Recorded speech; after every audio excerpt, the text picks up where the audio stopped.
नमस्कार, जनता टीवी देख रहे हैं आप। आपके साथ मैं हूं खुशबू पंडे। तो चलिए बुलेटिन की शुरुआत करेंगे उत्तराखंड के महत्वपूर्ण खबरों के साथ।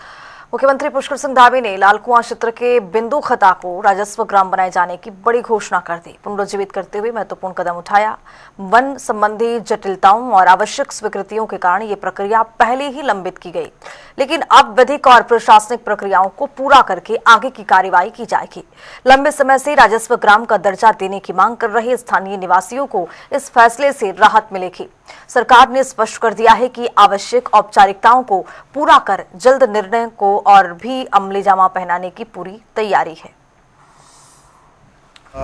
उस पर माननीय सांसद जी भी, माननीय विधायक जी भी और हमारे यहाँ के सभी प्रतिनिधिगण, सभी लोग लगातार गंभीरता से उस पर प्रयास कर रहे हैं और सरकार भी प्रयास कर रही है। हमारा प्रयास है कि हम उस बिंदु खत्ता जैसे हमारे राज्य के अंदर जितने भी स्थान हैं, चाहे वो ऋषिकेश का बापू ग्राम हो, रामनगर वाला क्षेत्र हो या खटीमा का हमारा बग्गा चौवन का क्षेत्र हो, वो भी आपके संसदीय क्षेत्र नहीं है, और भी जो स्थान ऐसे हैं उन सभी क्षेत्रों का हम समाधान करने के लिए इस दिशा में काम। तो काशीपुर की सड़कों पर उमड़ा जनसैलाब उस समय और बढ़ गया जब मुख्यमंत्री पुष्कर सिंह धामी और महापौर दीपक बाली एक मंच पर दिखे। नगर निगम प्रांगण में लोग सुबह से जुट रहे थे, जबकि महिलाओं के मंगल गीत और युवाओं के नारों के साथ माहौल को उत्सव में बदल दिया गया।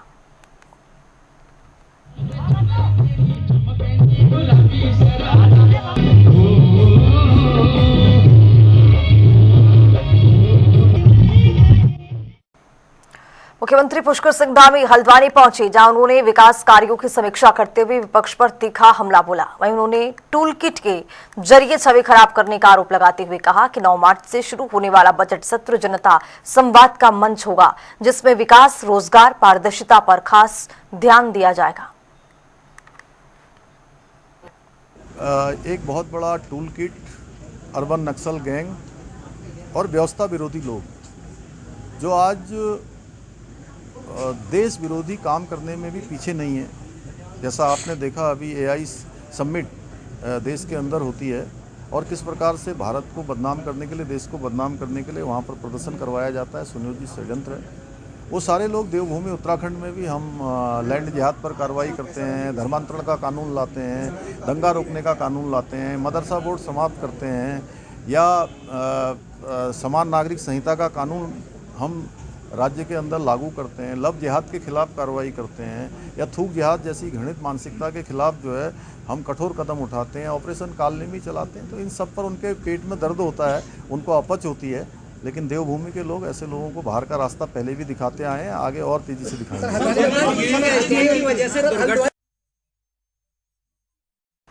तो प्रदेश की राजनीति में बयानबाजी और आरोप प्रत्यारोप से हलचल और बढ़ती जा रही है। बता दें कि धर्मपुर से बीजेपी के विधायक विनोद चमोली ने चिंता जताई है। उन्होंने कहा है कि नेताओं को व्यक्तिगत आरोप लगाने से बचना चाहिए। साथ ही उन्होंने बताया है कि चुनाव जीतना ही सब कुछ नहीं है, विकास और जनहित को प्राथमिकता देते हुए अपने कार्यों के आधार पर जनता के बीच जाना चाहिए। कैंपेन के निशाने में कुंवर सिंह चैंपियन उन्होंने अय्याज बोल रहे हैं। अब मैं देख रहा हूँ ना कि राजनीति का स्तर कितना गिरता जा रहा है, कैसे शब्दों का प्रयोग हो रहा है, कैसे कैसे मामलों में सारे बड़े नेताओं को घसीटा जा रहा है, बहुत सारी व्यक्तिगत चीजें भी सामने लाई जा रही हैं। तो इस तरह नहीं होना चाहिए। अबे आपका ठीक है, राजनीतिक एजेंडा है, आपको चुनाव जीतना तो विचारधारा के आधार पर लड़िए ना, विकास को आधार बनाकर लड़िए ना, संघर्ष को आधार बनाकर लड़िए ना, अपने व्यक्तित्व को आधार बनाकर लड़िए ना।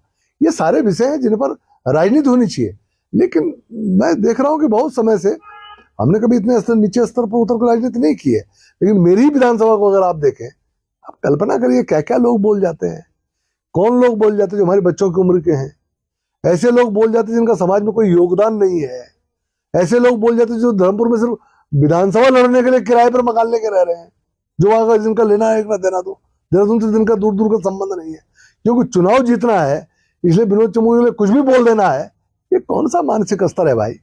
अरे बोलने से पहले उस व्यक्ति का पॉलिटिकल करियर भी देखे ना। इस देहरादून को हमने जिया है, हम उत्तराखंड के लिए जीते हैं और मरेंगे भी तो उत्तराखंड के लिए मरेंगे, उस स्तर पर काम करने वाले लोग हैं। तो बोलने से पहले सोचना चाहिए। और मेरा ये मानना है कि जो लोग ये जो स्तर से नीचे गिरकर बातचीत कर रहे हैं, ये अपना नुकसान कर रहे हैं, क्योंकि जनता ऐसी नहीं है पब्लिक सब देख रही है, पब्लिक सबको एसेस कर रही है। जब हरक सिंह जी ने व्यक्तिगत आरोप सब पर लगाए, सबको व्यक्तिगत तौर पर नीचे दिखाने का प्रयास किया, लोगों ने पसंद नहीं किया, लोगों ने उसको कपिल शर्मा शो बना दिया, बिल्कुल पसंद नहीं किया, उनका नुकसान हुआ उसमें। तो इस तरह जब हम नीचे स्तरीय राजनीति करते हैं तो कहेंगे दूसरे के नुकसान से ज्यादा अपना नुकसान कर बैठते हैं। ये लोगों को समझ में आना चाहिए कि राजनीति का स्तर ठीक रहे।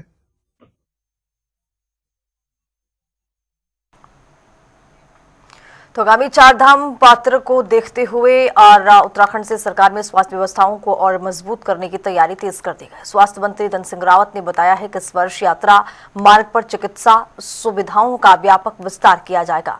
केदारनाथ और बद्रीनाथ धाम में 50-50 बेड के अस्पताल संचालित होंगे। देश भर से विशेषज्ञ डॉक्टर की तैनाती की जाएगी। आगे क्या कुछ कहते हुए नजर आए, सुनिए। मैं स्वास्थ्य मंत्री जी से मिला था और स्वास्थ्य मंत्री जी का मैं धन्यवाद देना चाहता हूं कि पिछले साल भी उन्होंने लगभग हमको 2 दर्जन स्पेशलिस्ट डॉक्टर दिए थे। इस बार भी उन्होंने कहा है कि हम पूरे देश के कुछ डॉक्टरों को वहां पे लगाएंगे। और इस बार बड़ी बात यह है कि हम केदारनाथ और बद्रीनाथ का हॉस्पिटल भी रन करने जा रहे हैं, 50-50 बेड का। दूसरा बड़ी बात यह है कि जो हमारे पड़ाव हैं, जो पैदल यात्रा के 1-1 किलोमीटर पे हम एक रिलीफ केंद्र भी बना रहे हैं, ताकि किसी भी यात्री को कोई दिक्कत होगी तो रिलीफ केंद्र में तुरंत जो है उसको वहाँ पे दवाइयाँ मिल सकते हैं।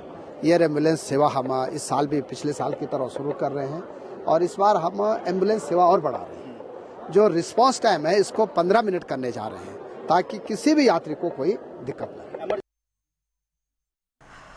तो हरिद्वार में बिजली के सरचार्ज और स्मार्ट मीटर के विरोध में कांग्रेस ने जोरदार पैदल यात्रा निकाली। नूरपुर पंजनहेड़ी से शुरू हुई ये यात्रा जगत जीतपुर स्थित यूपीसीएल एसडीओ कार्यालय तक पहुंची। इस दौरान गणेश गोटियाल, हरीश रावत सहित कई नेता मौजूद रहे। कांग्रेस ने ज्ञापन सौंपकर सरचार्ज और स्मार्ट मीटर वापस लेने की मांग की और चेतावनी भी दे डाली। इस दौरान कहा भी गया कि मांगे न मानी गई तो सत्ता में आने पर इन्हें रद्द किया जाएगा।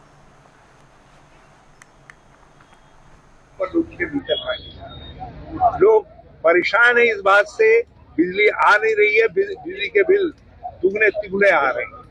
और पहले 2 महीने में बिजली का बिल आता था, अब 1 महीना तो छोड़िए 26 दिन में बिजली का बिल आ रहा है। लोग त्रस्त हैं। तो ये 3 सूची इसका मकसद है। पहला है नो स्मार्ट मीटर और दूसरा है कि बिजली का बिल हाफ, सरचार्ज माफ। और हमारा वादा है कांग्रेस का गणेश गोटियाल जी के नेतृत्व में कि यदि ये सरकार नहीं करेगी ऐसा तो जो कांग्रेस की सरकार आएगी। लगातार कई वर्षों से, जब से डबल इंजन सरकार इस राज्य में है, लगातार बिजली के दरों पे मनमानी रूप से उपभोक्ताओं को, हमारे नागरिकों को परेशान किया जा रहा है। एक तरफ तो हम बिजली उत्पादन करने वाला राज्य है और वहीं पर हम कम दरों पे तो दूसरे राज्य को बिजली दे रहे हैं और हमारे राज्य में वही बिजली दर दुगना रेट जो है जनता पे थोपा जा रहा है, सरचार्ज थोपे जा रहे हैं। हमारी साफ सरकार से मांग है कि सरचार्ज माफ किया जाए, बिजली बिल हाफ किया जाए और नो स्मार्ट। काशीपुर में आज का दिन इतिहास में स्वर्णिम अक्षरों में दर्ज हो गया है। दरअसल मुख्यमंत्री पुष्कर सिंह धामी ने नगर निगम प्रांगण में महापौर दीपक बाली के निमंत्रण पर आम जनता के साथ गुलाल की होली खेली। फूलों और टीका के जरिए जनता से सीधे जुड़कर उन्होंने ये साबित किया है कि ये सरकार वास्तव में जनता की है। देखिए, रंगों का त्योहार होली का रंगोत्सव उत्सव है, जिसमें हमारे प्रदेश के यशस्वी मुख्यमंत्री श्री पुष्कर सिंह धामी जी मुख्य अतिथि के रूप में अभी थोड़ी ही देर में इस प्रांगण में पधारेंगे। और बहुत ही अच्छा है, सांस्कृतिक प्रोग्राम है। आलोक जी आए हुए हैं बिहार से, हमारे और पर्वतीय कलाकार, सांस्कृतिक प्रोग्राम, फूलों की होली ब्रज से आए हुए हैं हमारे कलाकार, वो सब करेंगे। और देखिएगा थोड़ी देर बाद अपार भीड़ इस काशीपुर की जनता यहाँ पहुँच रही है और एक अलग ही माहौल आधे से पौन घंटे में यहाँ होने वाला है। तो हरिद्वार के ऋषिकुल मैदान में बीजेपी का होली मिलन समारोह बड़े उत्साह और धूमधाम के साथ आयोजित किया गया। कार्यक्रम में बड़ी संख्या में कार्यकर्ता और स्थानीय लोगों की मौजूदगी रही, जहां फूलों की होली के साथ रंगों और भाईचारे का संदेश दिया गया। इस अवसर पर त्रिवेंद्र सिंह रावत, शहरी विधायक मदन कौशिक और मेयर किरण जयसल ने भी कार्यकर्ताओं के साथ मिलकर फूलों की होली खेली, उत्साह साझा किया। ढोल नगाड़ों के गूंज और रंगों के बीच कार्यक्रम ने सभी का ध्यान आकर्षित किया। समारोह में मौजूद लोगों ने एक दूसरे को शुभकामनाएं दी और एकजुटता का संदेश भी दिया। कार्यक्रम पूरी तरह उत्साहपूर्ण और माहौल में संपन्न किया गया। सामूहिक मनाने के लिए होते हैं और सामूहिक रूप में तब बड़ा प्रोग्राम यहाँ के विधायक मदन कौशिक जी ने रखा है। मैं उनको बहुत धन्यवाद भी करता हूँ और तमाम हरिद्वार वासियों को बहुत बधाई और शुभकामनाएं देता हूँ। तो आगामी चारधाम यात्रा को सुरक्षित और सुचारू बनाने के लिए आरटीओ के द्वारा हरिद्वार सचिव की अध्यक्ष में बैठक आयोजन किया गया, जहां ट्रैवल एसोसिएशन और ट्रांसपोर्ट कारोबारियों ने यात्रा में आने वाली समस्याओं से अवगत भी करवाया। आरटीओ के सचिव ने आश्वस्त किया है कि ग्रीन कार्ड और अन्य व्यवस्थाओं को बेहतर बनाने के लिए सभी समस्याओं का प्राथमिकता के आधार पर समाधान किया जाएगा। अभी चारधाम यात्रा 2026 को हम सकुशल, सेफ और रिलायबल बना सकें, इसके लिए आज हमने हरिद्वार के जितने भी हमारे ट्रैवल एसोसिएशन और ट्रांसपोर्टर्स हैं उनके साथ एक बैठक रखी है। बैठक में जो आप लोगों की जो समस्याएं थी, जो लास्ट ईयर कुछ ग्रीन कार्ड और ट्रिप कार्ड को लेकर जो समस्याएं थी, उनका निराकरण किया गया और हमने जो ट्रिप कार्ड है उसमें काफ़ी सारे कस्टमाइजेशन ऑलरेडी हम करवा चुके हैं, जिससे इस बार जो ट्रिप कार्ड में आने वाली दिक्कतें थी वो नहीं होंगी। साथ ही जो हमेशा से जो हमारे जो लोकल जो यहाँ के ट्रांसपोर्ट काम करने वाले हैं, ये शिकायत रहती थी कि जो बाहर की गाड़ियाँ हैं वो आके हमारा बिजनेस खराब करती हैं और हरिद्वार और ऋषिकेश से ही चारधाम यात्रा का संचालन करते हैं। तो सितारगंज के शक्ति फार्म क्षेत्र में नशे के बढ़ते प्रकोप के खिलाफ स्थानीय युवाओं और महिलाओं ने चौकी पहुंचकर इंचार्ज प्रकाश भट्ट को ज्ञापन सौंप दिया। ग्रामीणों ने स्मैक और कच्ची शराब पर रोक की मांग की है, जबकि पुलिस ने सख्त कार्रवाई का भरोसा दिया। साथ ही लोगों ने प्रशासन से ठोस कदम उठाकर क्षेत्र को नशा मुक्त बनाने की अपील की है। कष्ट है, हमारा देश, हमारे गांव नशा से मुक्त होए। हमारे बच्चे लेके हम पहले जैसे टूटे फूटे झोपड़ी में सोती थी आनंद के साथ, वैसे हम पुनः बच्चों के साथ हर माँ हर बहन हम रहने चाहती हूँ। दूसरी बात यह है, आज ये नशा के कारण हमारा बहन बेटियां सब विधवा हो रहा है। कोई बाप अपने बच्चों को जान से मार रहा है, कोई बच्चे अपने पिता को जान से मार रहा है। ये संस्कार और संस्कृति दोनों के खिलाफ ही जा रहा है। कोई हमारा मदद नहीं कर रहा है। हमें मोदी सरकार से, माननीय विधायक जी हमारे सौरभ भोगनाथ जी से एक ही रिक्वेस्ट है, हमारा नशा मुक्ति हमारा देश होए, हमारा भारत होए, हमारे बच्चे पहले जैसे आनंद के साथ जी सके। आज शक्ति फार्म का दुर्दशा किस ओर जा रहा है, भली बात आप सबको पता है। शक्ति फार्म में इसमें एकदम जकर यहाँ की युवा शक्तियों को बर्बाद करने में कगार ला चुका है। कच्ची शराब रुकने का नाम नहीं ले रहा है। हर गांव में कहीं ना कहीं जंगल के कोने में सब जगह कच्ची शराब का एक बहुत बड़ा जखीरा मिल रहा है। और सबसे बड़ा दुख की बात है कि आज इसमें इस कदर बढ़ चुका है शक्तिवारम क्षेत्र में। यदि इसको आज से प्रतिबंध नहीं लगाया जाएगा तो आने वाले हमारे भविष्य में जो हमारे युवा पीढ़ी है कहीं ना कहीं नर्क के गड्ढे में जाने के आतुर हो रहे हैं। इसको रोकना अति आवश्यक है। पैदल यात्रा कहाँ से हुआ है, इसको आप क्या और जिस तरह से ये जो आज का जो आंदोलन का हम जो स्टार्टिंग किया है, ये बैगनपुर शक्तिवारम 1 नंबर से हमारा रैली का उद्घाटन किया है और हम सीधे शक्तिवारम चौकी तक पहुंचेंगे। वहाँ चौकी इंचार्ज जी को ज्ञापन दिया जाएगा कि जो ये अवैध नशा जिसको स्मैक और कच्चे शराब इत्यादि का जो दिल बाहर बिक्री की जा रही है, इस पे रोक लगाने की, अंकुश लगाने की जरूरत है। क्या रणनीति रहेगी आपकी? यदि पुलिस प्रशासन द्वारा हमें उचित कार्रवाई नहीं मिलता है तो हम खुद और हमारे साथ इस समय बजरंग दल के सभी कार्यकर्ता भी मौजूद है। हम जहां भी देखेंगे कच्ची शराब या स्मैक बिक रहा है तो उस पर हम खुद उनको पहले पकड़ेंगे और चौकी को या पुलिस प्रशासन को सौंप देंगे। तो धर्मनगरी हरिद्वार में आज एक खास नजारा देखने को मिला है, जब देव संस्कार स्कूल ने अपने 10 वर्ष पूरे होने पर होली को अनोखे अंदाज में मनाया। फूलों की होली के साथ बच्चों को मोबाइल से दूरी बनाकर शिक्षा और संस्कारों पर जोर दिया गया। एक संदेश भी दिया गया जिससे पूरा माहौल रंगारंग कार्यक्रम से डूबा रहा, उमंग और मूल्यों से भी भरा रहा। आप लोगों के चैनल के माध्यम से अपनी जनता जो भी हमें देख रही है, सुन रही है, उनको सबको धन्यवाद देता हूं। और जैसा कि आपने पूछा 10 साल का सफ़र वास्तव में एक बहुत कठिन भरा सफ़र रहा। जब हमने इस सफ़र की शुरुआत की थी तो हमें भी नहीं पता था कि इतने चैलेंजेस आने वाले हैं, क्योंकि छोटे बच्चों को संभालना हमें लगता था कि छोटे बच्चे हैं, संभल जाएंगे और कुछ नहीं करना होता इनके लिए, लेकिन ऐसा नहीं है। छोटे बच्चों को संभालना बहुत बड़ा काम है। इवन मैं तो कहूँगा कि जो 10th 12th के बच्चे हैं वो आसान होते हैं संभालने, और नर्सरी के बच्चों को संभालना बहुत मुश्किल होता है। बच्चा यहाँ आकर के अपनी माँ को ढूंढता है, अपने परिवार को ढूंढता है। तो वो कमी हमारे टीचरों ने पूरी करने की पूरी कोशिश की है कि उनको बच्चा जब हमारे स्कूल में आए तो उसको अपनी मम्मी की, अपने पापा की, अपने घर की कोई कमी महसूस ना हो। बिल्कुल उसको खेल का वातावरण, अपने हाथ से उसको खाना खिलाना, नींद आने पर जब बच्चे जो उनका शेड्यूल चेंज हुआ होता है, दिन में सोने की आदत होती है, उनको दिन में सुलाना गोद में लेकर के, तो ये सब हमारे टीचर्स ने किया है। सभी बच्चों को शुभकामनाएं दी है, बधाई दी है।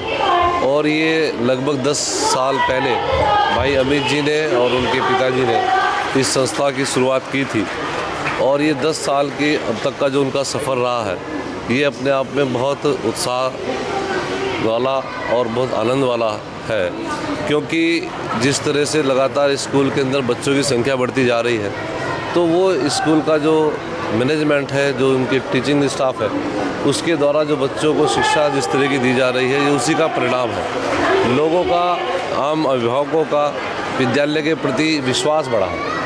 तो मैं आज यहाँ पर आकर सभी बच्चों को मैंने शुभकामनाएं दी है। बच्चों ने जो यहाँ पर कल्चरल प्रोग्राम प्रस्तुत किए हैं वो भी बहुत सुंदर थे। छोटे छोटे बच्चे बहुत कॉन्फिडेंस के साथ में अपना जो भी उनको एक्ट दिया गया था उसको प्ले कर रहे थे। अपने संबोधन में मैंने कहा कि आजकल बच्चे, क्योंकि मोबाइल की जो जिन बच्चों को लत लग जाती है बहुत छोटी एज में, अब नर्सरी KG के बच्चे, फर्स्ट क्लास के बच्चे, उनमें कहीं कहीं ये हैबिट्स आ गई हैं कि वो बिना मोबाइल के दूध नहीं पी रहे हैं, बिना मोबाइल के खाना नहीं खा रहे हैं। तो धर्मनगरी हरिद्वार के कोतावली रानीपुर क्षेत्र में पुलिस ने घरों में चोरी का खुलासा करते हुए 2 सगे भाइयों को गिरफ्तार किया। बता दें कि 26 फरवरी को शिवालिक नगर में चांदी की मूर्तियों और मोबाइल चोरी हुए, जबकि साइकिल भी उड़ा ली गई, जिसके बाद 28 फरवरी को चेकिंग के दौरान आरोपी दबोचे भी गए। पुलिस ने उन्हें न्यायिक हिरासत में भेज दिया।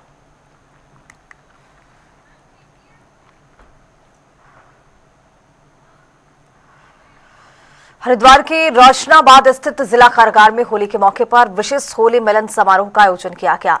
अखंड परशुराम अखाड़ा के सहयोग से हुए इस कार्यक्रम में बंदियों ने अबीर गुलाल लगाकर प्रेम और भाईचारे का एक संदेश दिया। वरिष्ठ जेल अधीक्षक मनोज आर्य ने कहा कि ऐसे आयोजन बंदियों के मानसिक संतुलन को मजबूत करते हुए, वहीं अखाड़ा पदाधिकारियों ने इसे सुधार और आत्मचिंतन की दिशा में सकारात्मक पहल भी बताया। से इन कार्यक्रमों का एक सकारात्मक प्रभाव जो है इस कारागार के वातावरण में, यहाँ के प्रशासन में पड़ता है। हम लोग हर पर्व को जो है यहाँ मनाने का प्रयास करते हैं, चाहे होली हो, दीपावली हो, जन्माष्टमी हो, दशहरा हो। इसी कड़ी में आज हम लोग ने यहाँ कारागार में जो है होली का भी पर्व यहाँ मनाया है। पहले तो सभी देशवासियों को होली पर्व की बहुत बहुत बधाई, शुभकामना। ये मंगल कार्य हर किसी को करने चाहिए। समाज में जो बुराई फैल रही है उसका अंत होली वाले दिन होना चाहिए। अच्छाई का प्रतीक बने, बुराई का अंत करें। हम हर वर्ष हरिद्वार कारागार जेल में इन बंदियों के साथ होली का पर्व बनाते हैं और एक दूसरे गुलाल लगाकर, फूलों की होली खेलकर इनका उत्सव बढ़ाते हैं, क्योंकि कुछ गम होते हैं उनको भुलाने के लिए हर वर्ष की भांति इस वर्ष भी श्री अखंड परशुराम अखाड़े के सभी कार्यकर्ता यहाँ पहुंचे और उत्सव इन बंदियों के साथ बनाया। तो वक्त यहाँ पर छोटा सा ब्रेक का है, फौरन होंगे हाजिर, रहिए हमारे साथ। ब्रेक के बाद स्वागत है जनता टीवी में। तो चलिए रुख करेंगे खबरों की ओर। धर्मनगरी हरिद्वार में आयोजित होली मिलन समारोह में सांसद त्रिवेंद्र सिंह रावत ने शिरकत कर क्षेत्रवासियों को शुभकामनाएं दी। उन्होंने कहा कि होली प्रेम, सौहार्द और भाईचारे का प्रतीक है, इसीलिए सभी मतभेद भुलाकर इसे शांति और हर्षोल्लास से मनाएं। साथ ही युवाओं से समाज निर्माण में सक्रिय भूमिका निभाने का आह्वान भी किया है। और बड़े प्यार से उल्लास के साथ हम लोग होली मनाएं होली को रंगों से होली खेले, आईडी ऊपर ना करें, खुशी मिले सबको, आईडी ऊपर कर लो, चेतना मिले, रोजगार सबके जीवन में नई नई खुशियां लेकर आए।